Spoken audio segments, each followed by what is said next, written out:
লেখিকা সঞ্চিতা চক্রবর্তীর মনোবীণা। মামনি, আমি আজকে কিছুতেই স্কুলে যাব না।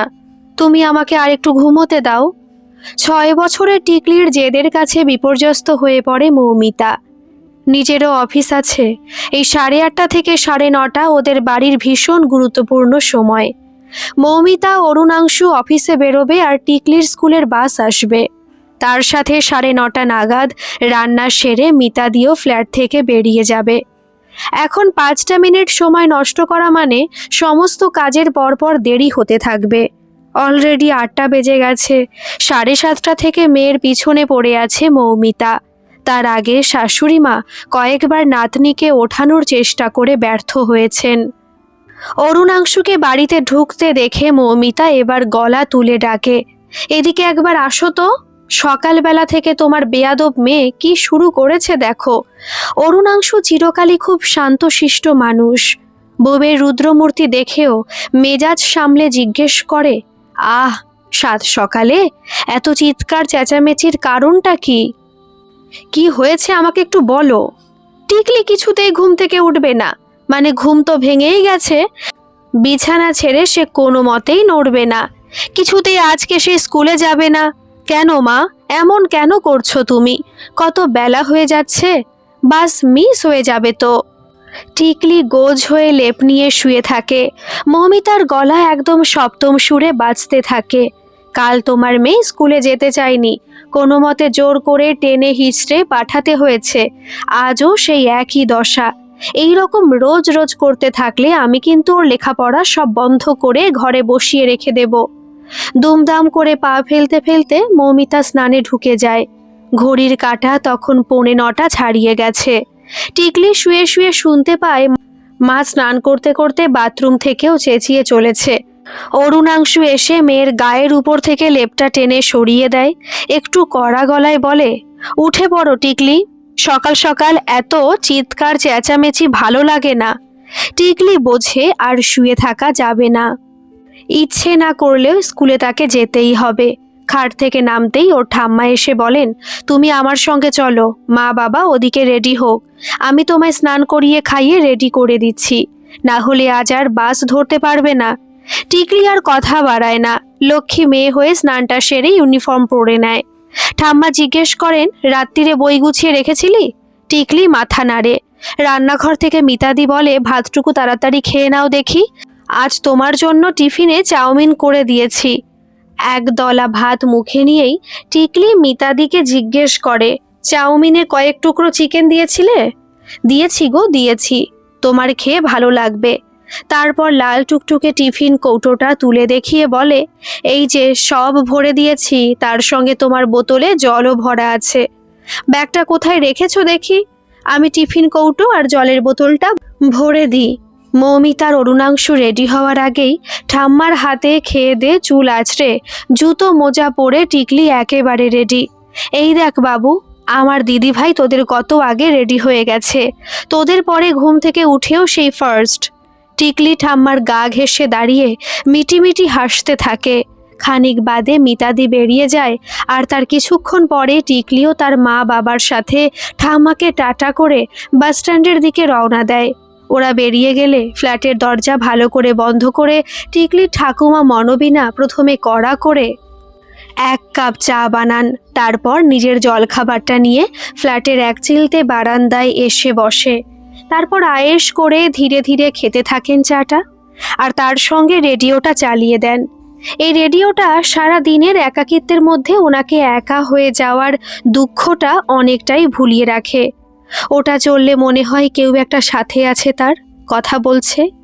ঘরের মধ্যে কখনো কখনো দুকলি ওই রেডিওর সঙ্গেই গেয়ে ওঠেন তিনি আপন মনে। ওনার বয়স এখন 56। 22 বছর বয়সে বিয়ে হয়েছিল 25-এ অরুণাংশু। 28-এ আবিরা জন্মালো, আর মাত্র 30-এই মাথার সিঁদুর চিরতরে মুছে জীবনযুদ্ধে একা লড়াই শুরু করা। অমিতেশ সেদিনও রোজের মতন খেয়ে দিয়ে অফিসে গিয়েছিলেন, কিন্তু হঠাৎ সেখানেই অসুস্থ হয়ে পড়েন। সহকর্মীরা ধরাধরি করে হসপিটালে নিয়ে গেলেও ফেরানো যায়নি তাকে। মাথায় আকাশ ভেঙে পড়েছিল মনোবীণার। 5 বছরের ছোট ছেলে আর 2 বছরের ছোট মেয়েটাকে নিয়ে এক অসম সাহসী লড়াই শুরু করেছিলেন তিনি। অমিতেশ কোনোদিনই খুব একটা সংসারী ছিলেন না, আর ওটা তো চলে যাওয়ার বয়সও ছিল না, তাই তেমন কিছু জমিও যেতে পারেননি। প্রাইভেট কোম্পানিতে চাকরি করার জন্য মনোবিনা চাকরিটাও পাননি। আজ এই স্বাচ্ছন্দ্যের মধ্যে বসে পুরনো দিনের কথা চিন্তা করলে ওনার মনে হয় কি করে এতগুলো দিন, এত বড় যুদ্ধটা তিনি একা সামলেছিলেন। কখনো আয়ার কাজ করেছেন, কখনো কোনো ছোট কোম্পানিতে রিসেপশনিস্টের চাকরি করেছেন, কখনো কিছু বাচ্চাকে পড়িয়েছেন, আর মাসের বাধা রোজগার বলতে ছিল 1 তলার 3 ঘর ভাড়াটে। অবশ্য সেই সময় মনোবিনার শাশুড়ি এবং অবিবাহিত ননদ খুব সাহায্য করেছিলেন। মূলত এদের ভরসাতেই বাচ্চা দুটোকে রেখে মনোবিনা কাজে বেরোতেন। তারপর ননদের বিয়ে হয়ে যাওয়ার পরে ঠাকুমার কাছেই অরুণাংশু আর আবিরা থাকতো। ছেলে মেয়ে দুটো পড়াশোনায় খুব ভালো হয়েছিল, তাই খুব তাড়াতাড়ি ভালো চাকরি পেয়ে গেছিল দুজনে। ছোট্টবেলা থেকে মনোবিনার শাশুড়ি মা 2 ভাই বোনের কানে একই মন্ত্রই জপতেন, লেখাপড়া তোমাদের করতেই হবে, আমাদের কিন্তু ধরা করার কেউ নেই, কাজেই ওই বিদ্যের জোরেই চাকরি জোটাতে হবে, আর সেটা যত তাড়াতাড়ি সম্ভব ততই ভালো। আমার বয়স হচ্ছে, মাও খাটতে খাটতে সারা হয়ে যাচ্ছে, তাই যত তাড়াতাড়ি পারো নিজের পায়ে দাঁড়িয়ে যাও। কাল রাতে মেয়ের সাথে ঠিক মতন কথা বলতে পারেননি, তাই আজ ভেবে রেখেছেন জলখাবারটা খাওয়া হয়ে গেলে আয়েশ করে ওর সাথে একটু গল্প করবেন। মেয়েটা এখনো মেটার্নিটি লিভে বাড়িতেই আছে।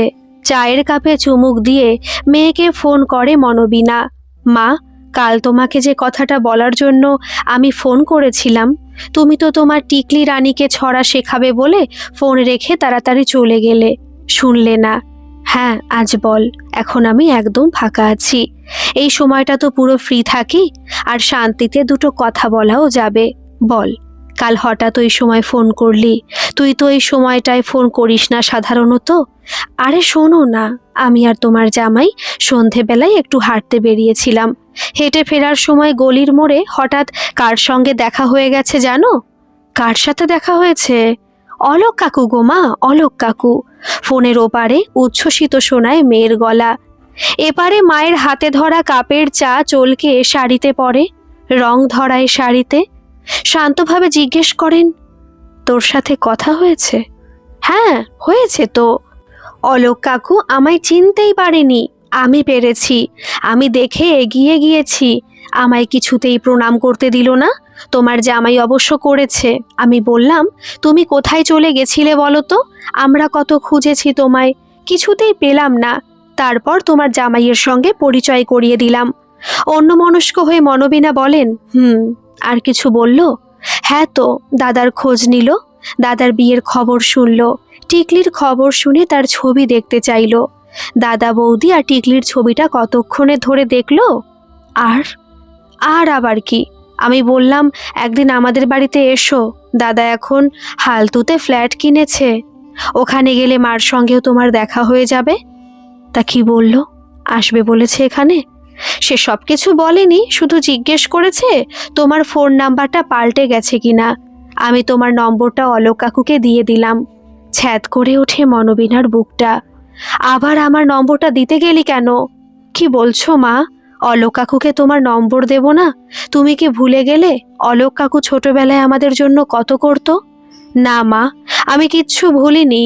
আসলে বয়স হচ্ছে তো, এখন আর বেশি কথা বলতে ভালো লাগে না। যাই হোক, বেলা 12টা বাজতে চলল। আমি স্নান সারি, পুজো দিতে হবে, পরে আবার কথা বলবো। আর তোরও তো দেরি হয়ে যাচ্ছে। এই সময় নিয়মিত খাওয়া দাওয়া স্নান সব করতে হয়। বলেছি না, একদম নিজের অযত্ন করবি না, শুধু বসে বসে ফোনে গল্প করলেই হবে। যা, স্নানে যা। মেয়ের ফোন কেটে কিছুক্ষণ থম ধরে বসে থাকেন মনোবিনা। অলোক মানে অলোক গাঙ্গুলি ছিল অমিতেশেরই বন্ধু। যেদিন অমিতেশ অফিসে অসুস্থ হয়ে পড়ে, সেদিন অলোক আর অমিতেশ পাশাপাশি দাঁড়িয়ে চা খাচ্ছিল। জ্ঞান হারিয়ে মেঝেতে পড়ে যাওয়ার ঠিক আগের মুহূর্তে অলোক অমিতেশকে দুহাতে জড়িয়ে ধরেছিল। তারপর থেকে কোনো এক অজ্ঞাত কারণে অমিতেশের পরিবারের সঙ্গে নিজের যোগসূত্র আর কাটাতে পারেনি সে। অমিতেশ হাসপাতালে 12 দিন মৃত্যুর সঙ্গে পাঞ্জা লড়েছিল। ওই 12 দিন মনোবিনার সঙ্গে অলোকও হাসপাতালে থেকে গিয়েছিল। ওদের অফিস যাতে মনোবিনার একটা চাকরি জুটে যায় তার জন্য অলোক অনেক দৌড়াদৌড়িও করেছিল, যদিও কাজটা সেখানে কিছুতেই হয়নি। পিতৃহারা বাচ্চা দুটোর ফ্রি স্টুডেন্টশিপ জোগাড় করার জন্য চিঠি লেখা, কম পয়সায় ভালো টিচার তাদের জন্য জোগাড় করে দেওয়া, পুরনো ভালো বই ওদের 2 ভাই বোনের হাতে তুলে দেওয়া, ননদের সম্বন্ধ জোগাড় করা, শাশুড়িকে প্রয়োজনে ডাক্তার দেখাতে নিয়ে যাওয়া, এরকম অনেক কাজই অলোক নিজের দায়িত্ব মনে করে নিয়েছিল। ব্যক্তিগত জীবনে একেবারেই পিছু টানহীন ছেলেটি ওদের বাড়িতে আসলেই 2 ভাই বোন আনন্দে মেতে উঠত। কারণ অলোক বাড়িতে আসলেই ওদের জন্য মুখরোচক কোনো না কোনো খাবার হাতে করে ঠিক নিয়ে আসতো। বা কোনো দিন শাশুড়ির জন্য ফল, হরলিক্স। শাশুড়ি মা চেয়েছিলেন অলোকের সাথে যদি ওর ননদের বিয়ে দেওয়া যায়। কথায় কথায় 2-1বার অলোকের কাছে প্রসঙ্গ তুলেও ছিলেন। ওর ননদও মনে মনে অলোককে পছন্দই করত, কিন্তু সে প্রস্তাব শোনা মাত্রই অলোক হো হো করে হেসে উড়িয়ে দিয়েছিল। বলেছিল, আমার মতো একটা চাল চুলোহীন ছেলের হাতে মেয়েকে তুলে দেবেন না মাসিমা। আমি কোনোদিনই তেমনভাবে সংসারের কিছু বুঝি না, তাই সংসার করা আমার হবে না। সেই অলোকই বছর 5 পর একদিন দোল পূর্ণিমার সন্ধেতে ছাদে মনোবিনাকে একা পেয়ে বলেছিল, তোমার জীবনের হারিয়ে যাওয়া রঙগুলো কি আরেকবার ফিরিয়ে আনা যায় না? চমকে উঠেছিলেন মনোবিনা। এ কি কথা বলছেন আপনি? কেন? খুব একটা ভুল কথা তো কিছু বলিনি। তোমার সঙ্গে, তোমার ছেলে মেয়ের সঙ্গে, তোমার পরিবারের সঙ্গে আমি ওতপ্রোতভাবে জড়িয়ে গেছি। এখানে প্রায় আসি বলে পাড়া প্রতিবেশীর মুখে তোমায় অনেক কথা শুনতেও হয়। সেই কটাক্ষের হাত থেকে যদি আমি তোমায় পার্মানেন্টলি উদ্ধার করতে পারি, যদি আমাদের এই বন্ধুত্বকে একটা নাম দিতে পারি, তাহলে অসুবিধা কোথায়? এ জিনিস কেউ মেনে নেবে না অলোকদা, এটা হয় না। অমিতেশ নেই, আজ প্রায় বছর 7 হয়ে গেছে। তোমার 8 বছরের বিবাহিত জীবনে স্মৃতি নিয়ে তুমি বাকি জীবনটা কাটিয়ে দেবে? দিনের শেষে তো প্রত্যেকেরই একটা নিজের মানুষের দরকার হয় মনোবিনা। কেন নিজের দিকটা একবারও দেখছো না?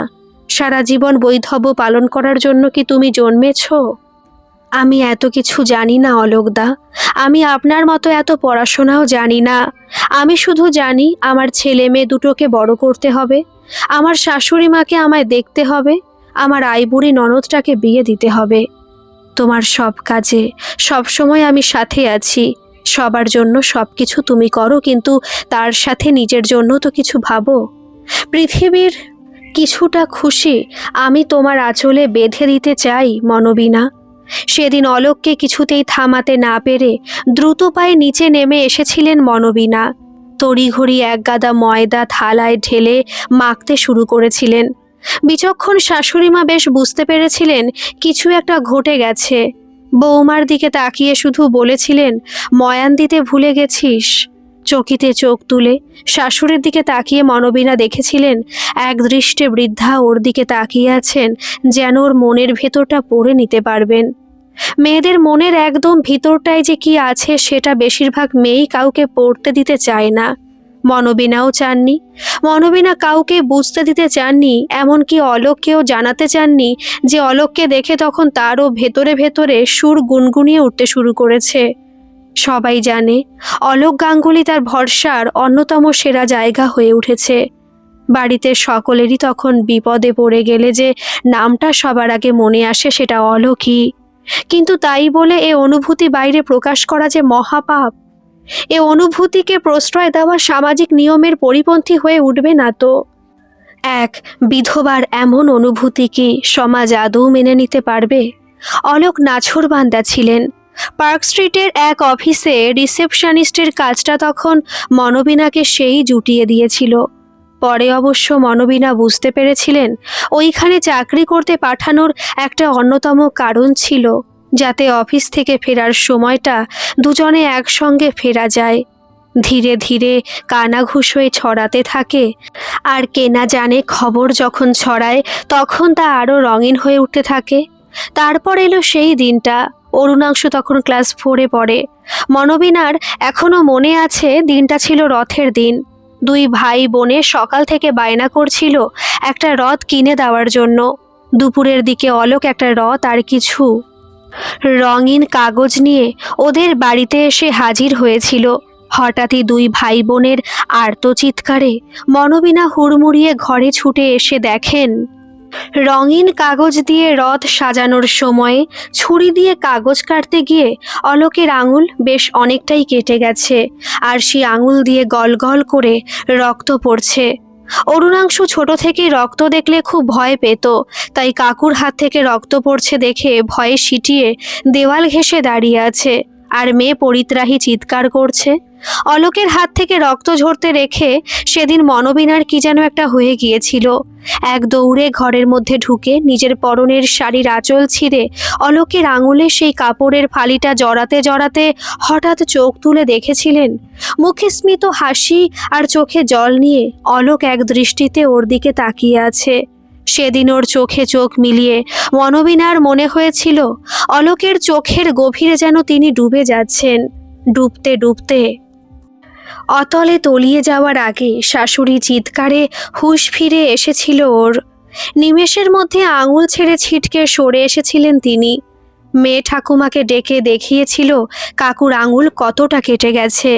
শাশুড়ি মনোবিনার ছেঁড়া আঁচলটার দিকে তাকিয়ে শুধু বলেছিলেন, এতটা ব্যাকুল না হলেই পারতে বৌমা, এটা শোভা পায় না। পরের দিন মেট্রো স্টেশনে মনোবিনা অলোককে দেখে লজ্জা পেয়েছিলেন। কিছুতেই চোখের দিকে তাকিয়ে আর কথা বলতে পারছিলেন না। কেবলই মনে হচ্ছিল অলোক সবটা বুঝতে পেরে গেছেন। সেদিন গোটা রাস্তাটা দুজনের কেউ কোনো কথা না বলেও অনেক কিছু বলে ফেলেছিলেন। পরিস্থিতি মনোবিনাকে শিখিয়েছিল নীরবতা অনেক সময় হাজার গুণ বেশি বাংময় হয়ে ওঠে। পরের কয়েকটা দিন খুব ভালো কাটছিল ওনার। নিজের মধ্যে বেশ একটা পরিবর্তন টের পাচ্ছিলেন। নিজেকে নতুন করে আয়নায় দেখতে ভালো লাগছিল। ছেলে মেয়ে শাশুড়ি ননদের যত্ন আগের থেকে অনেক বেশি এনার্জি নিয়ে করতে পারছিলেন। এমনকি অফিসে যাওয়ার পোশাক সম্পর্কেও আগের থেকে অনেক বেশি সচেতন হয়ে উঠেছিলেন। অভাবের সংসার ছিল বরাবরই, তবু তার মধ্যে থেকেও নিজের জন্য একটু ছোট্ট ক্রিমের কৌটো, টিপের পাতা বা ক্লিপ কিনতে ইচ্ছে করছিল। উল্টো রথের দিন অফিস থেকে বাড়ি ফেরার সময় হাতে করে সবার জন্য জিলিপি আর পাঁপড় ভাজা কিনে নিয়ে আসছিলেন। বাড়ি এসে দেখেন মামা শ্বশুর আর মামি শাশুড়ি এসেছেন। প্রণাম করে ওনাদের জন্য চা করতে গিয়েছিলেন রান্নাঘরে। চা হাতে নিয়ে ঢোকার সময় শুনতে পেলেন মামা শ্বশুর দিদিকে সাবধান করছেন। ঘরে ঢুকতে শাশুড়ি সেদিন মনোবিনার মুখোমুখি দাঁড়িয়েছিলেন। বলেছিলেন, অলোকের সঙ্গে তোমার সম্পর্কটা একটু বাড়াবাড়ি রকমের দৃষ্টিকটু জায়গায় গিয়ে ঠেকেছে। পাড়া প্রতিবেশী এই নিয়ে অনেক দিনই কানাঘুষো করছে। এখন আত্মীয় স্বজনেরাও কথা বলতে শুরু করেছে। অফিস থেকে ফেরার সময় তুমি আর অলোক একসাথে ফেরো, এটা আমার পছন্দ নয়। মামা শ্বশুর দিদির কথায় সায় দিয়ে বলেছিলেন, সমাজে বাস করতে হলে নিজের লক্ষণ রেখা কখনো অতিক্রম করা যায় না। শাশুড়ি বেশ জোর গলায় সেদিন জানিয়ে দিয়েছিলেন, এই বাড়িটা আমার। তুমি এই বাড়িতে আছো আমার ছেলের বিধবা স্ত্রী হিসেবে। তোমার ছেলে মেয়ে আমার মৃত ছেলের সন্তান। এখানে থাকতে হলে সেই মর্যাদাটুকুর মধ্যেই তোমায় থাকতে হবে। মনোবিনা বুঝে নিয়েছিলেন শাশুড়ি কি বলতে চান। পরের দিনই অলোককে পুরোটা জানিয়েছিলেন।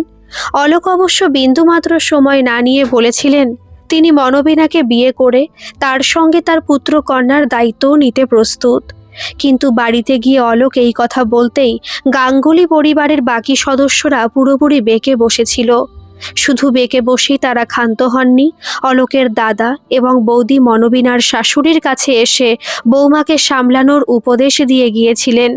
ফলস্বরূপ বৃদ্ধা বলে দিয়েছিলেন অলোকের সঙ্গে মেলামেশা পুরোপুরি বন্ধ করতে হবে। ওদিকে অলোকের মা বাবাও মনোবিনাকে বিয়ে করলে তার মুখ দেখবেন না বলে হুমকি দিয়ে রেখেছিলেন। কিন্তু অলোক ততদিনে মানসিকভাবে মনোবীণার সঙ্গে এতটাই জড়িয়ে গিয়েছিলেন যে এই সমস্ত বাধা নাকচ করে যে কোনো সিদ্ধান্ত নিতে তিনি প্রস্তুত ছিলেন।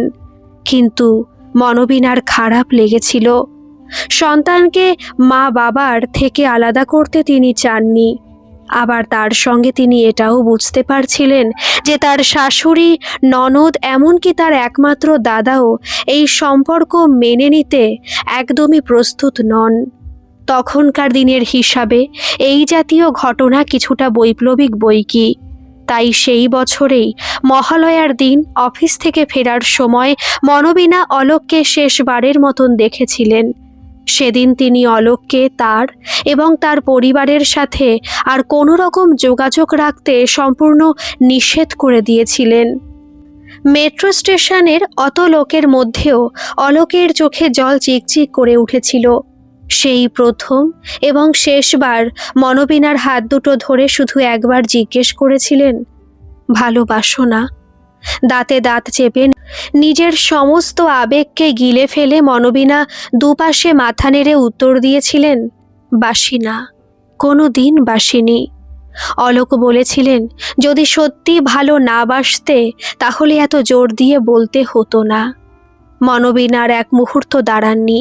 দাঁড়ালে যে অলোক সেদিন তার চোখের জলটাও দেখতে পেয়ে যেতেন। তারপর গঙ্গা দিয়ে অনেক জল গড়িয়ে গেছে। অলোকের আনা একটি সম্বন্ধের উপর ভিত্তি করেই ননদের বিয়ে হয়েছে। শাশুড়ি মারা গেছেন। নন্দাইয়ের বুদ্ধিতে বসতবাড়ি প্রমোটারকে দিয়ে ফ্ল্যাট হয়েছে। তবে ননদ এবং নন্দাই দুজনেই খুব উঁচু মনের মানুষ। একটা ফ্ল্যাটে তখন মনোবীণা দুই ছেলে মেয়েকে নিয়ে থাকেন, আর প্রমোটারের থেকে পাওয়া বাকি টাকাটা ব্যাংকে রেখে কিভাবে দুই ছেলে মেয়েকে মানুষ করতে হবে তার পুরো রাস্তা বাতলে দিয়েছিল নন্দাই। বাকি সময়টা ওদের সংসারে কখন কি লাগবে সেই দিকে নজর থাকতো তাদের। তখন মনোবীণা সকাল সন্ধ্যায় ছোট ছোট বাচ্চাদের ফ্ল্যাটে পড়াতেন, আর সুদের টাকায় সংসার চলতো। এভাবেই আস্তে আস্তে অরুণাংশু আর আবিরা বড় হয়ে উঠছিল। স্মৃতির খাতার মলিন ধুলোর আড়ালে অলোক গাঙ্গুলি মনোবীণার জীবনের একটা অবিচ্ছেদ্য সংবেদনশীল অনুচ্ছেদ হয়ে থেকে গিয়েছিল।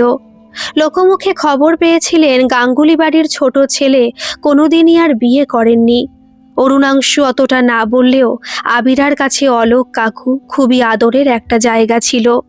তাই রাস্তায় দেখা হওয়াতে সে খুব উচ্ছ্বসিত হয়েই মাকে ফোনটা করেছিল। ঠাকুর পুজো দিতে দিতে মনোবীণা ভাবছিলেন, অলোকদা কি ফোনটা করবে?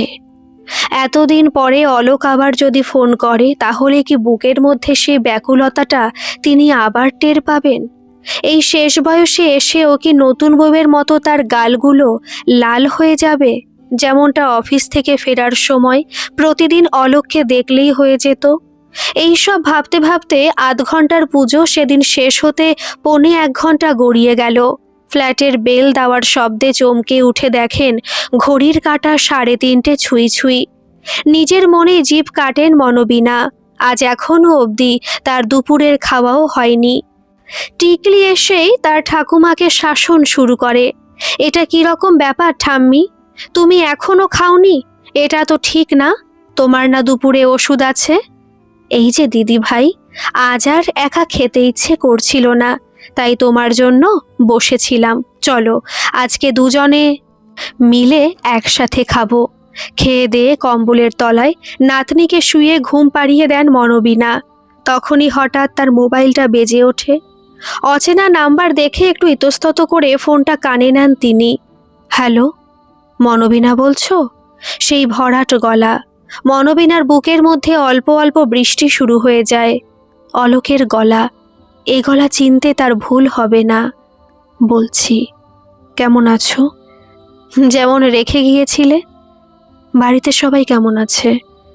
সবাই সবার মতো ভালোই আছে। তাদের সবার নিজের সুন্দর সাজানো গোছানো একটা পৃথিবী আছে। তাদের পৃথিবীতে তারা দিব্যি আছে। আর তুমি? আমার নিঃসঙ্গ পৃথিবীতে আমি একাই থাকি। সে তো তোমার চয়েস অলোকদা।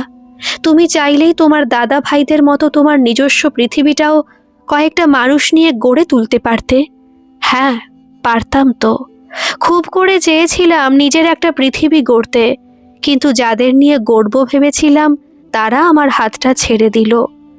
সেদিন আমি ওই সিদ্ধান্ত না নিলে তোমাকে তোমার মা বাবার থেকে আলাদা করা হয়ে যেত, তোমাকে তোমার পরিবারের থেকে বিচ্ছিন্ন করা হতো, আর এদিকে একজন পুত্রহারা জননীকে আমি দ্বিতীয়বার শোক দিতাম। তাই এতগুলো মানুষের ভালো চাইতে গিয়ে নিজেকে দূরে সরাতেই হয়েছে। কোনোদিন ভেবেছিলে মনোবীণা, সবকিছু হারিয়ে আমি কেমন আছি? চুপ করে থাকেন মনোবীণা। ভাবেননি আবার? কতদিন কত রাত ভেবেছেন। সব কাজ শেষ করে যখন শুতে গেছেন তখন অলোকের কথা মনে করে কতবার চোখ জলে ভরে এসেছে। অলোক বলে চলেন, সবার কথা ভাবলে আমার মা বাবা, দাদা দিদি, পরিবার, তোমার শাশুড়ি, ননদ, আত্মীয় স্বজন, পাড়া প্রতিবেশী সকলের কথা চিন্তা করেছিলে সেদিন। শুধু ভাবলে না তোমার আর আমার কথা। তাই আমারও আর ভালো থাকা হলো না। আর তুমি কেমন আছো সে তো তোমার থেকে ভালো কেউ জানবে না। আমি ভালো আছি অলোকদা, জোর গলায় বলে ওঠেন মনোবীণা। ছেলে মেয়ে দুটো মানুষের মতো মানুষ হয়েছে, দুজনেই ভালো চাকরি করে। ওদের নিজেদের পছন্দের মানুষের সঙ্গে বিয়ে দিয়েছি। অরুণাংশু একটা মেয়েও হয়েছে, আবিরা, অন্তঃসত্ত্বা। কয়েক মাস বাদে তারও কোল আলো করে কেউ না কেউ আসবে। আমি খারাপটা আছি কোথায়? অলোক শব্দ করে হেসে ওঠেন, তারপর বলেন, ছেলেমেয়েরা ভালো আছে মনোবীণা, তাই তুমিও ভালো আছো। তুমিও যে একটা আলাদা মানুষ, সেই মানুষটারও যে দিনের শেষে আলাদা রকম করে একটু ভালো থাকার কোনো দিন কোনো প্রয়োজন ছিল, এই চাহিদাটা তুমি নিজেই গলা টিপে মেরে ফেলেছো।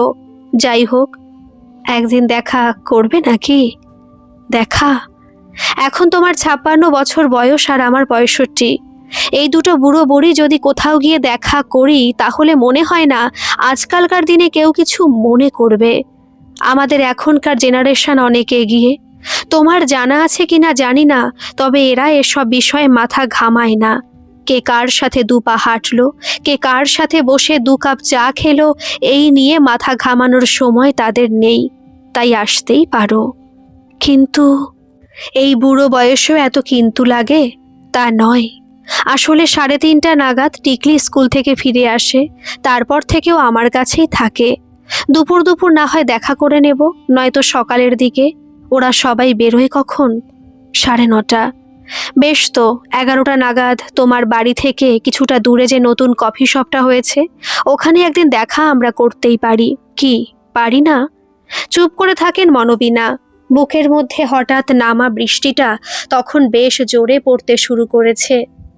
এই বয়সে অমন বৃষ্টিতে ভেজা কি মুখের কথা? বলেন, আমায় একটু ভাবতে সময় দাও অলোকদা। ঠিক আছে, ভেবে রেখো। আমি কাল ঠিক সময় ফোন করে নেব। ফোন রেখে বোতলটা তুলে জল খেতে যাবেন। নাতনি উঠে বসে চোখ সরু করে ঠাম্মার দিকে তাকিয়ে বলে, কার ফোন ছিল ঠাম্মি? তোমার এক্স বয়ফ্রেন্ডের? শুনে জোর বিষম খান মনোবীণা। কপট গাম্ভীর্য নিয়ে বলেন, ওপাশ ফিরে ঘুমাও দিদি ভাই, বড়দের কথার মধ্যে ঢুকতে নেই। তখনকার মতো চুপ করলেও টিকলির মাথায় ঘুরতে থাকে ফোন আর কফি শপে দেখা করার কথা। রাত্রিবেলায় মায়ের পাশে শুয়ে গলা জড়িয়ে ফিসফিস করে মাকে বলে, একটা সিক্রেট কথা আছে মা, তোমাকে বলবো, কিন্তু তুমি প্রমিস করো তুমি আর কাউকে বলবে না। মৌমিতা প্রথমে ব্যাপারটাকে অতটা গুরুত্ব দিল না, কারণ টিকলি এই রকমভাবে কথা শুরু করে অনেক দিন বলেছে হনুমান এসে ওকে মাথায় মুকুট পরিয়ে দিয়ে গেছে, বা ছাগলটা নাকি ওর কাছে চিকেন খাওয়ার বায়না ধরেছে। তবু মেয়ের মন রাখতে বলে, না মা, কাউকে বলবো না। বলো। মাম্মা, ঠাম্মার না একটা এক্স বয়ফ্রেন্ড আছে। শুনেই হাত থেকে মোবাইল পড়ে যায় মৌমিতার। শাশুড়ির এক্স বয়ফ্রেন্ড? মেয়ের দিকে তাকিয়ে বলল, এসব কি কথা? বড়দের নামে এসব কেউ বলে নাকি? বানিয়ে বানিয়ে কথা বলতে বলতে তুমি কোথায় গিয়ে পৌঁছেছো দেখেছ? আমি বানিয়ে বানিয়ে বলছি না, লোকটার নাম অলোকদা। কি নাম বললি? অলোকদা গো মাম্মাম। মৌমিতার মাথায় ঘুরতে থাকে বেশ কিছু পুরনো প্রশ্ন। এই অলোক গাঙ্গুলি নামটা সে তার পিসি শাশুড়ির মুখে বেশ কয়েকবার শুনেছে। আবিরা এবং অরুণাংশুর কথাতেও এই নামটা বেশ কয়েকবার এসেছে, কিন্তু এনাকে সে কোনোদিনই চোখে দেখেননি। শাশুড়িকে এই ভদ্রলোক সম্পর্কে কোনো কথা জিজ্ঞেস করলে তিনি চিরকালই এড়িয়ে গেছেন। টিকলি মাকে বলে, ঠাম্মার বয়ফ্রেন্ড ফোন করেছিল, ঠাম্মাকে দেখা করতে বলেছে কফি শপে। মৌমিতার হাসি পায়, হাসি হাসি মুখে বলে, তুই কি করে এত কথা জানলি? রিংটা হওয়ার সঙ্গে সঙ্গেই আমার ঘুম ভেঙে গিয়েছিল। আমি চুপ করে শুনছিলাম ওরা কি কথা বলে। ওই যে নতুন কফি শপটা হয়েছে না, ওখানে দেখা করতে বলছিল ঠাম্মাকে, কিন্তু ঠাম্মা রাজি হয়নি এখনো। ঠিক আছে, তোকে আর ওস্তাদি মারতে হবে না, এখন ঘুমিয়ে পড়। টিকলি আবার বলে, ফোনটা আসার পর আমি ঠাম্মাকে আঁচল দিয়ে চোখের জল মুছতে দেখেছি। মৌমিতার মনে হাজারো প্রশ্ন উকি মারতে থাকে, কিন্তু এই প্রশ্নের উত্তর কে দেবে? কেন অলোক গাঙ্গুলি সম্পর্কে ওর শাশুড়ি বিশেষ কিছু বলতে চান না? আর ও ননদ বা বরের স্মৃতিতে অলোক কাকুকে নিয়ে এত সুন্দর সুন্দর গল্প থাকা সত্ত্বেও কেন সেই ভদ্রলোক ওদের পরিবার থেকে এভাবে বিচ্ছিন্ন হয়ে গেলেন? সেই উত্তরই বা কে দেবে? অরুণাংশুর পিসিও খুব একটা কিছু বলতে চাননি কোনো দিন। পরের দিন অফিস থেকে ফেরার পর টিকলি হন্তদন্ত হয়ে মায়ের হাত ধরে টেনে ঘরে নিয়ে যায়। তারপর বলে, আজ বিকেলে ওই ফোনটা এসেছিল মা, কাল 11:30টায় ঠাম্মা যাবে নতুন কফি শপটায়। আমি শুনেছি। ঠাম্মা প্রথমে রাজি হচ্ছিল না, ওই লোকটা বারবার করে বলে রাজি করিয়েছে। মেয়েকে তখনকার মতন ধমকে চুপ করিয়ে দিলেও মৌমিতা মনে মনে ঠিক করে রাখে কাল 11:30টায় ওই কফি শপে সেও পৌঁছবে। কে এই অলোক গাঙ্গুলি তা ওকে দেখতে হবে। নিঃশব্দে শাশুড়ি প্রতিটি পদক্ষেপের উপর মৌমিতা নজর রাখতে থাকে। আলমারি খুলে শাড়ির তাকের সামনে মনোবিনাকে দেখে সে বুঝতে পারে কালকের জন্য উনি শাড়ি ঠিক করছেন। এত বছর ধরে দেখা তার মিতবাক ধীর স্থির শাশুড়ির মধ্যে হঠাৎ যেন এক চঞ্চলা কিশোরীর অস্তিত্ব টের পায় মৌমিতা। রাতে সবাই শুয়ে পড়ার পর হঠাৎ খেয়াল হয় বেডসাইড টেবিলে রাখা জলের বোতলে জল প্রায় নেই বললেই চলে। অরুণাংশুর মাঝরাতে উঠে বেশ কয়েকবার জল খাওয়ার অভ্যেস আছে। মৌমিতা রান্নাঘরে যায় বোতলে জল ভরতে। ফেরার সময় শাশুড়ির ঘরে আলো জ্বলছে দেখে কৌতূহল বশত দরজার কাছে গিয়ে দেখে আয়নার সামনে দাঁড়িয়ে মনোবিনা নিজেকে দেখছেন। নিঃশব্দে ঘরে এসে বিছানায় শুয়ে পড়ে মৌমিতা। পরের দিন সকালবেলায় দৈনন্দিন জীবন রুটিন ধরেই দিনে এগোতে থাকে। 9:30টায় ওরা তিনজনে বেরিয়ে যায়।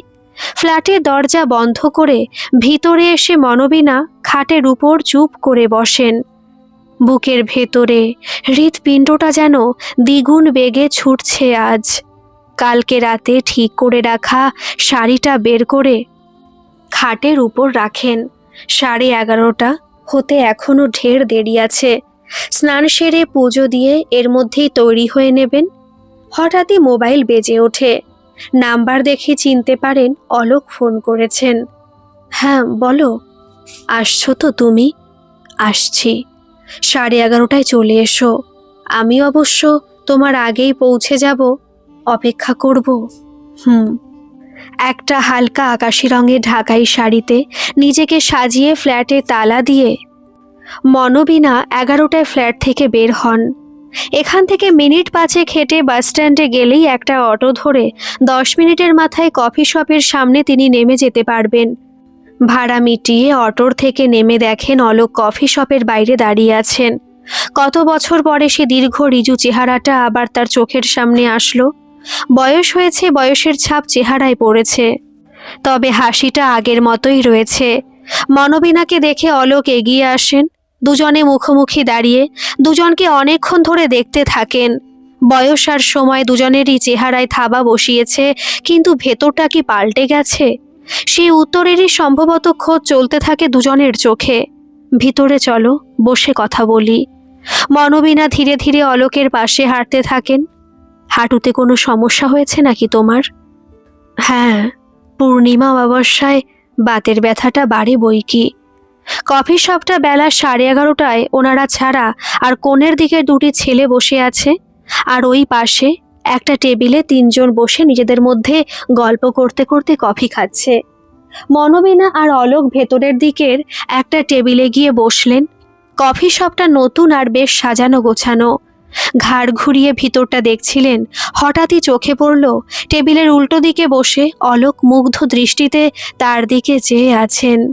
সেদিকে তাকাতেই অলোকের চোখে পড়ে গেল মনোবিনাও লাজুক কিশোরীর মতো চোখ নামিয়ে নিলেন।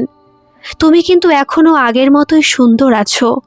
সুন্দর না ছাই, ওটা তোমার দেখার ভুল অলোকদা। না না, আমার দেখার ভুল হতে যাবে কেন? তোমার মধ্যে এমন একটা স্বাতন্ত্র্য আছে যেটা ভোলা কোনোদিন সম্ভব না। আর আমায় সব থেকে বেশি টানে তোমার চোখ দুটো। এতদিন দেখা সাক্ষাৎ না হওয়া সত্ত্বেও ওই চোখ দুটো একটা দিনের জন্য ভুলতে পারিনি। কি শুরু করলে? আশেপাশের লোকজন তোমার এসব কথা শুনলে বলবে বুড়ো বয়সে ভীমরতি জেগেছে। হো হো করে হেসে ওঠেন অলোক। বলেন, এই ভীমরতি তো ছোকরা বয়সে জেগেছিল, সবার চাপে পড়ে হারিয়ে গিয়েছিল, এই যা। কি হলো বলো? মাঝখান থেকে আমরা দুজন দুজনের থেকে আলাদা হয়ে গেলাম, দুজনেই মানসিকভাবে নিঃসঙ্গ হয়ে রইলাম। সারা জীবন সবার কথা ভেবে গেলাম, আমাদের কথা কেউ ভাবলও না, আর আমাদেরও নিজেদের কথা ভাবতেও দেওয়া হলো না। আর কটা বছর পরে যদি জন্মাতাম মনোবিনা, এই ধরো আজকের দিনে যদি সে সময়কার ঘটনাগুলো ঘটতো, তাহলে বোধহয় এতদিনে আমরা একসাথেই থাকতে পারতাম। মনোবিনা চুপ করে থাকেন। বোঝেন এতগুলো দিন মাঝখানে পেরিয়ে গেলেও অলোকের মন ঠিক আগের মতোই রয়ে গেছে। সেখানে তিনি ছাড়া আর কোনো নারীর ছায়াও কোনোদিন হয়তো পড়েনি। বলেন, তোমায় বাড়ি থেকে বিয়ে দেওয়ার জন্য চাপাচাপি করেনি অলোকদা? করেছিল। মা বাবা যতদিন বেঁচে ছিল দুই একবার এই নিয়ে কথাবার্তা হয়েছিল, কিন্তু আমি রাজি হইনি। আর মা মারা যাওয়ার পর কারো অত দায় ছিল না আমার সংসার গুছিয়ে দেওয়ার। আমি আমার মতোই মুক্ত বিহঙ্গ হয়ে সারাটা জীবন কাটিয়ে দিয়েছি। আর যখন নিজের মনের কথাগুলো কাউকে বলার ইচ্ছে হতো, আমি তোমার কথা মনে করে হাওয়ায় সেসব কথা ভাসিয়ে দিতাম। আমি কিন্তু ভেবেছিলাম কালকের নিয়মে হয়তো তুমি একদিন আমায় ভুলে যাবে। মানুষ কাকে ভুলে যায় জানো? যদি একটা সুন্দর সম্পর্ক খুব বিশ্রীভাবে শেষ হয়, তখন তার প্রতি ঘৃণায় মানুষ তাকে আর মনে করার প্রয়োজনটুকু অনুভব করে না। কিন্তু যার সাথে আমার সম্পর্ক শেষ হয়ে যাওয়ার মধ্যেও একটা অনুচ্চারিত ভালোবাসা থেকে গিয়েছিল, তাকে ভুলবো কি করে? মুখ নিচু করে বসে কফির কাপে চামচ দিয়ে কফিটা নাড়তে থাকেন মনোবিনা। অলোক বলতে থাকেন, আমরা দুজনেই কেউ কাউকে কোনোদিন কিছু বলে উঠতে পারিনি সেই সময়, কিন্তু মন তো বুঝে নিতে ভুল করেনি বলো? আমরা তো জানতাম যে আমরা একে অপরকে। চুপ করো অলোকদা, এতদিন পরে এসব কথা আর তুলো না। হ্যাঁ সেই, এতদিন পরে আর এইসব কথা তুলেই বা কি হবে? তবু ঈশ্বরকে ধন্যবাদ জানাই, শেষ বয়সে এসে অন্তত তোমার সাথে আমার দেখা তো করিয়ে দিয়েছেন। দিনে একবার হলেও কথা বলতে পারছি, এই তো কত বড় প্রাপ্তি। আমরা দুজনের কেউ কি কখনো ভেবেছিলাম আবার আমরা দুজনে মুখোমুখি বসতে পারবো? একটা বাজতে চলল অলোকদা, বাড়ি ফিরতে হবে এবার। বিল মিটিয়ে বেরিয়ে আসেন দুজনে। তারপর মনোবিনাকে অটোয় তুলে দিয়ে অলোক গাঙ্গুলি নিজে আর একটা ট্যাক্সি ধরে বাড়ির পথে রওনা দেন। ওনারা কফি শপ থেকে বেরিয়ে যাওয়ার পরে আরও 3জন মানুষ সেখান থেকে বেরোয়। কি বুঝলে পিসিমণি, টিকলিকে কিন্তু অনেক বড় ক্রেডিট দিতে হবে মৌমিতা। ও যদি আমাদের সেই খবরটা না দিত, তাহলে আমরা আজ অলোকদাকে এতদিন পরে দেখতেই পেতাম না। হ্যাঁ, আমি চিরকালই মাকে দেখেছি, এই অলোক কাকাকে নিয়ে কোনো কথা উঠলে মা চুপ করে যান বা এড়িয়ে যান। তাই ওনাকে দেখার কৌতূহল আমার অনেক দিনই ছিল। তাই আজ এই সুযোগটা আর মিস করলাম না। টিকলির থেকে যেই জানতে পারলাম যে 11:30টায় এখানে এরা আসবে, আমি সঙ্গে সঙ্গে তোমাকে আর পিসমশাইকে খবরটা দিয়েছি। একা আসতে ঠিক সাহস পাচ্ছিলাম না, হাজার হোক বৌমা তো ওনার। তুই কি এখন বাড়ি ফিরবি না অফিসে যাবি? না গো, আমি ঢপ মেরে অফিস থেকে বেরিয়ে এসেছি, এখন আবার অফিসে যাব, আর সেখান থেকে যেমন নর্মাল বাড়ি ফিরি তেমনি ফিরবো। তারপরে কি করি না করি তোমাদের অবশ্যই ফোন করব। আমি আসি। মৌমিতা তারপর তাড়াতাড়ি একটা বাস ধরে আবার অফিসের দিকে রওনা দেয়। রাতে বাড়ি ফিরে অরুণাংশুকে সমস্ত খবরটা ধীরে ধীরে বলতে থাকে মৌমিতা। এইসব কথা তোমরা নিজে কানে শুনেছ? হ্যাঁ শুনেছি, শুধু আমি একা না, তোমার পিসি আর পিসে মশাইও শুনেছে। মার সাথে তাহলে অলোক কাকুর কোনো একটা সম্পর্ক ছিল বলছো? ছিল, সেটা পিসিমণিও আমায় কনফার্ম করেছে। তবে সম্পর্ক বলতে আজকের দিনে তোমরা যেটা বোঝো সেই রকম কোনো সম্পর্ক নয়। দুজনের দুজনের প্রতি একটা ভালো লাগা ছিল, ভরসা ছিল, একটা নিরুচ্চার ভালোবাসা ছিল। কিন্তু সেই সম্পর্ক পরিণতি পাওয়ার আগেই সমাজ, সংসার, আত্মীয়দের চাপে হারিয়ে গিয়েছিল। আমি আর বোন তখন অনেক ছোট। আমরা হঠাৎ দেখেছিলাম অলোক কাকু আর আমাদের বাড়িতে আসছে না। অত ছোট হওয়া সত্ত্বেও বুঝেছিলাম অলোক কাকুর নাম করলে ঠাকুমা খুব অসন্তুষ্ট হয়ে উঠেছে। তারপর থেকে মাকে আর কোনোদিনও সেভাবে সাজগোজ করতেও দেখিনি। মা আমাদের দুই ভাই বোনকে নিয়ে অতিমাত্রায় ব্যস্ত হয়ে উঠেছিল। দিনরাত কাজ করতো, নিজের দিকে তাকাতো না। মৌমিতা একটা দীর্ঘশ্বাস ফেলে বলে, বুঝতে পারোনি? ওটা আসলে নিজেকে অতিমাত্রায় ব্যস্ত করে কাউকে ভুলে থাকার চেষ্টা। তারপর অরুণাংশুর দিকে একটু ঘন হয়ে এসে বলে, তবে একটা কথা বলি, অলোক কাকাকে কিন্তু এই বয়সেও বেশ হ্যান্ডসাম লাগে দেখতে। পাঞ্জাবিটা পরে মার পাশে যখন হেঁটে যাচ্ছিলেন, দুজনকে একসাথে ভারী সুন্দর লাগছিল। থাক, এসব নিয়ে আর কথা বলে লাভ নেই। অনেক রাত হয়েছে, শুয়ে পড়ো। সবাই শুয়ে পড়লেও মৌমিতার মাথায় ঘুরতে থাকে শাশুড়ি আর অলোক গাঙ্গুলিকে একসঙ্গে দেখার মুহূর্তগুলো। মাকে যখন অলোক কাকু অটোয় তুলে দিলেন, অটো ছেড়ে চলে যাওয়ার পরেও ভদ্রলোকে দীর্ঘক্ষণ সে চলে যাওয়া অটোর দিকে শূন্য দৃষ্টিতে তাকিয়ে থাকা মৌমিতা কিছুতেই ভুলতে পারছিল না। পরের দিনটা ও ইচ্ছা করেই ছুটে নিল। মুখে বলল শরীর দিচ্ছে না, প্রচণ্ড মাথা যন্ত্রণা করছে, তাই আজ অফিস যাবে না। নিজের ঘরে শুয়ে কান পেতে রইল কখন শাশুড়ির ফোনে অলোক গাঙ্গুলির ফোনটা আসে। টিকলির কথা যদি সত্যি হয় তাহলে 9:30টার পরে অলোক গাঙ্গুলি যে কোনো সময় ফোন করতে পারেন। বেলা 11:30 নাগাদ শাশুড়ির ফোনটা বেজে উঠতেই কান খাড়া করে মৌমিতা। বুঝতে পারে অলোক কাকু ফোন করেছেন। শাশুড়ির ঘর থেকে হাসির আওয়াজ কানে আসে ওর। কতদিন পরে মানুষটাকে এমন করে হেসে উঠতে দেখে মৌমিতা। দুজনের বেশ কিছুক্ষণ আলাপচারিতা চলার পরে মনোবিনা ফোন রেখে দেন। মৌমিতা গিয়ে পায়ে পায়ে শাশুড়ির ঘরে ঢোকে। কি ব্যাপার, মাথা ব্যথা কমলো? মাথা ধরেনি মামনি, তাই কমার কোনো প্রশ্ন নেই। তবে যে তুমি অফিস কামাই করলে, এমনি রেস্ট নেওয়ার জন্য বুঝি? না, ঠিক তা নয়। আসলে তোমার সাথে আমার কিছু কথা আছে, সেগুলো বলতে বেশ কিছুটা সময় লাগবে, আর বাড়িটাও খালি পাওয়া প্রয়োজন ছিল। অবাক চোখে মৌমিতার দিকে তাকান, তারপর বলেন, খুব গুরুত্বপূর্ণ কিছু? হ্যাঁ মামনি, ভীষণ গুরুত্বপূর্ণ। বলো শুনি। আমার অলোক কাকাকে খুব ভালো লেগেছে মামনি। চমকে ওঠেন মনোবিনা। কি বলবেন ভেবে পান না। ছদ্ম গাম্ভীর্যের আড়ালে বলেন, তাকে তুমি কোথায় দেখলে? কাল কফি শপে তোমার সাথে দেখেছি। আবার একবার চমকান মনোবিনা। এই মেয়েটাকে তাকে প্রতি মুহূর্তে এমন চমক দেওয়ার জন্যই আজ বাড়িতে থেকে গেছে। কফি শপে তোমাকে তো দেখিনি। আমি ছিলাম মামনি, আমি একা নই, আমি, পিসিমণি আর পিসে মশাইও ছিলেন। চোখ মুখ লাল হয়ে যায় মনোবিনার। এই বুড়ো বয়সে ছেলে মেয়েদের কাছে ধরা পড়তে হবে শেষে। আসলে আবিরার সঙ্গে অলোকের দীর্ঘদিন পরে হঠাৎ রাস্তায় দেখা হয়ে যায়। ও আমার ফোন নাম্বারটা দেওয়ার পরে অলোকদা যোগাযোগ করেন আমার সাথে, আর তারপর কাল আমরা কফি শপে দেখা করি। ব্যাপারটা এই পর্যন্তই ঘটেছে, এর বেশি কিন্তু কিছুই নয়। তুমি আমার কাছে ক্লারিফিকেশন দিচ্ছ কেন মামনি? তোমার একজন পরিচিত বন্ধুর সাথে তুমি 1 কাপ কফি খেয়েছো বলে তার কৈফিয়ত তোমার আমাকে দিতে হবে না? অবাক হয়ে যান মনোবিনা। বলে কি মেয়েটা? দিনকাল আজকাল এত এগিয়েছে নাকি? নাকি মৌমিতাই এগিয়ে আজকের দিনের পরিপ্রেক্ষিতে দ্বন্দ্বে পড়ে যান মনোবিনা? কিন্তু আমরা যে কফি শপে যাব, এ খবরটা তোমায় দিল কে? তোমার নাতনি? এইবার সবটা পরিষ্কার হয় মনোবিনার কাছে।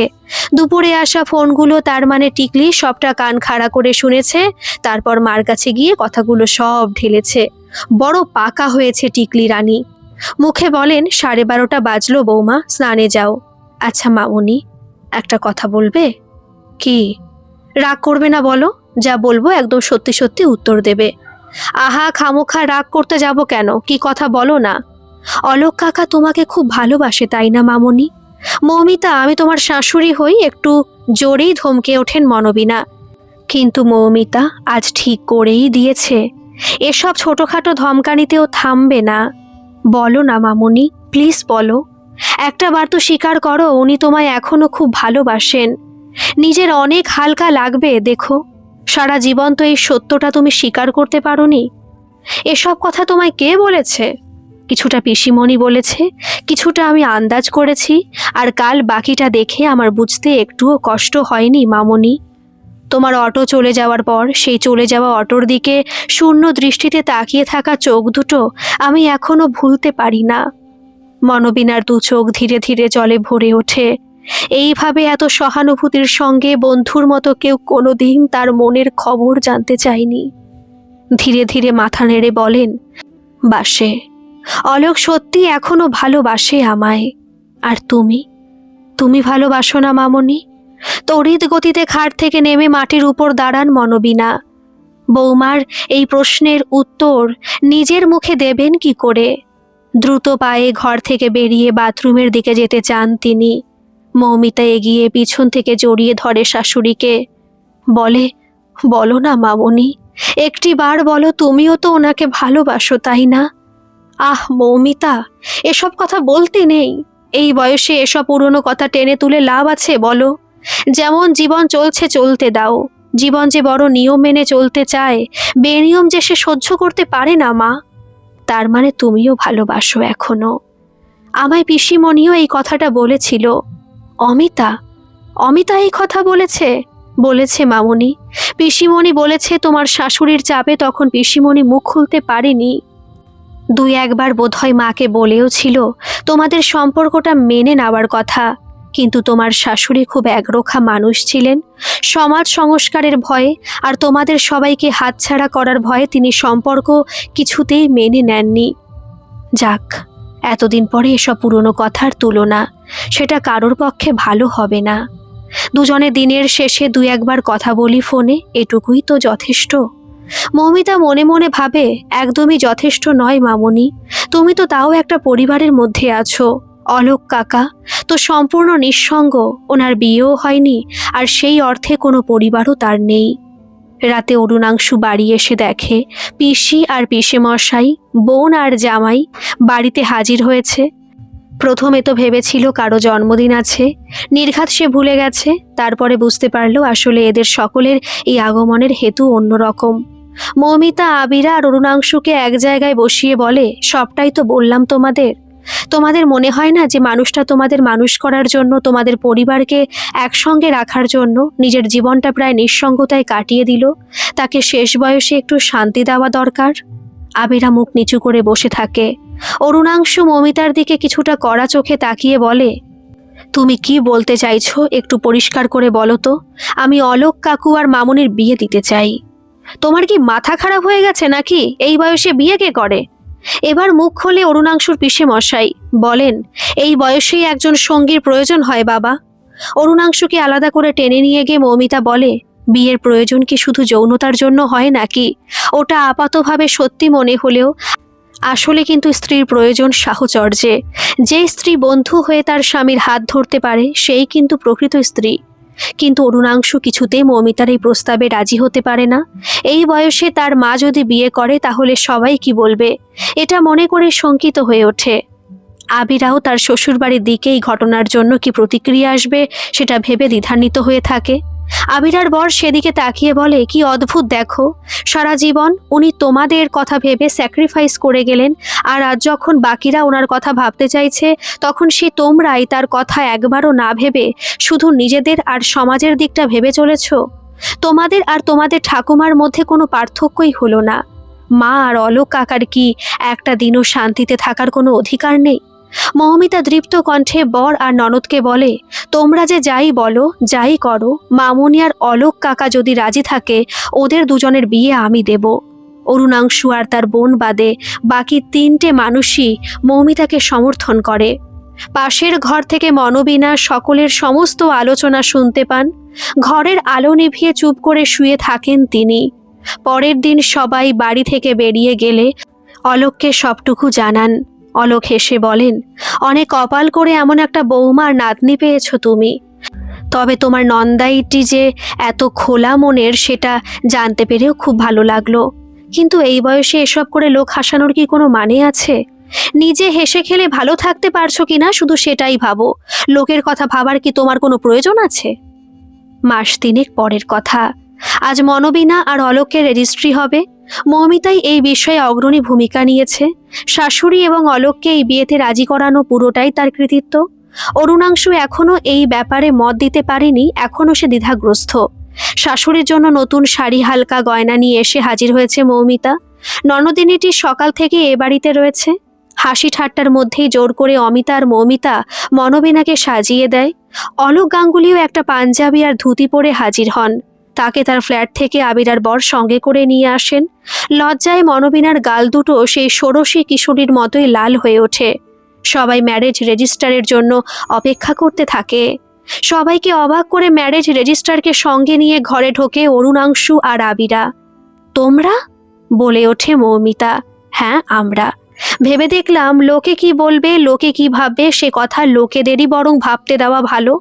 আমরা কিসে ভালো থাকবো, আমাদের নিজেদের লোকগুলো কি করলে ভালো থাকবে সেটুকু নিয়েই বরং চিন্তা করি। মা আর অলোক কাকার বিয়েতে উইটনেস হিসাবে আমিও সই করব।